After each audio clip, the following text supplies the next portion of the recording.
Hey, good morning, good afternoon, everybody. Welcome to Cooking with the Ridgeways. Today we're doing a trial run. We're making a roasted or braised leg of lamb. Since it's just Susan and I, we are doing a half of leg of lamb. So you just saw the ingredients. And yeah, so you just saw the ingredients. There they are. What we have is some small carrots. It calls for about 4 carrots. Some sliced onions. I use the simple slicer, which made cutting the onions amazingly quick. We have a 1.5 kilo, so 2.5 to 3 pound leg of lamb. We have 300 mils of nice Chardonnay white wine, 300 mils of homemade vegetable stock, rosemary, thyme, and sage sprigs, 8 cloves of garlic, and then salt and pepper. So I took the lamb out of the out of the refrigerator oven. Yeah. Took the lamb out of the refrigerator about an hour and a half ago. You want it to definitely come up to temperature. I rinsed it, patted it dry. Very important that it comes up to temperature. After rinsing and patting it dry, I coated all the sides with salt, pepper, and 2 of the sides with some chopped up thyme and rosemary. Now, the best thing to do is have a mortar and pestle and really muddle all your stuff together. That way you get a nice rub on the lamb or any other kind of meat that you have. But I don't have a mortar and pestle, so I just chopped them up and rubbed it on the lamb. So what we're going to do is flip you around here. And I have the Pampered Chef coated cast iron Dutch oven. This is a lovely product. I absolutely love it. We're going to turn on a high burner. So that's our largest burner. We're going to get that nice and hot. And what we're doing now is we're going to sear the lamb on all sides. We're going to use some great extra virgin olive oil, about 2 tablespoons. So we're going to pour that down in there. Let me get some light on the subject and turn the fan on because it is going to get smoky in here. So that's about, I don't know, I never measure. That's about 2 tablespoons. So we're going to get that up to temperature. You're going to start seeing that oil start to shimmer. And then we're going to take the lamb in. So you definitely want to make sure that you sear the lamb on all sides. And you want to make sure you get a really good sear on it. So the purpose of getting a good sear on the lamb is you want it to come out nice and golden brown. If you don't put a good sear on the lamb, then it's going to come out kind of gray and yucky looking.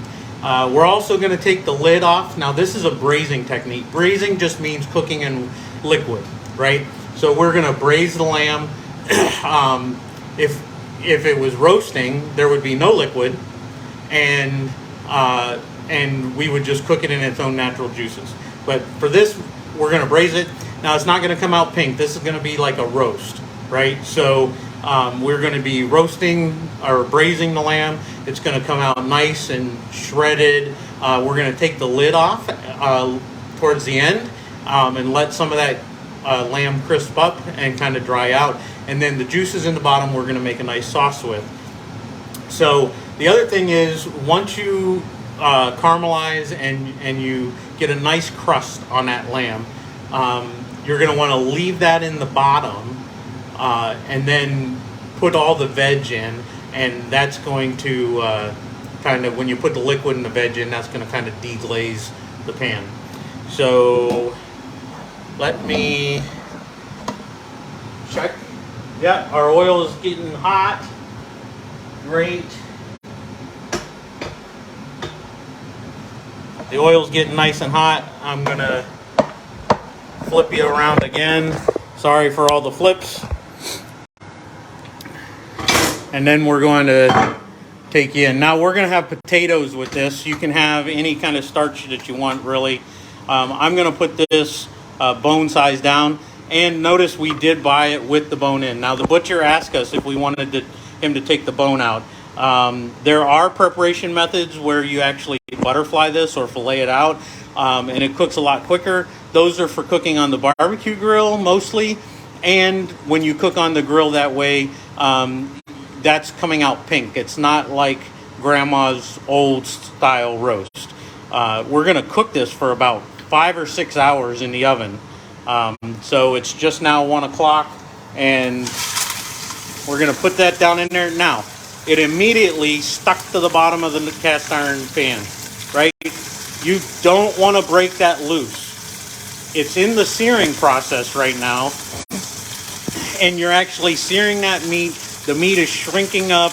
When the meat that will come loose all by itself when it's ready to. When the meat on the outside has been cooked and all that lamb has been seared, the meat will come off.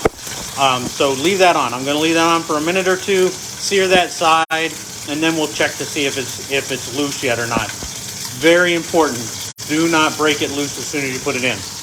Now, let's talk about my little sprig here, right? So I did all this prep work ahead of time, but this is a sprig. I just tied it up with some kitchen twine.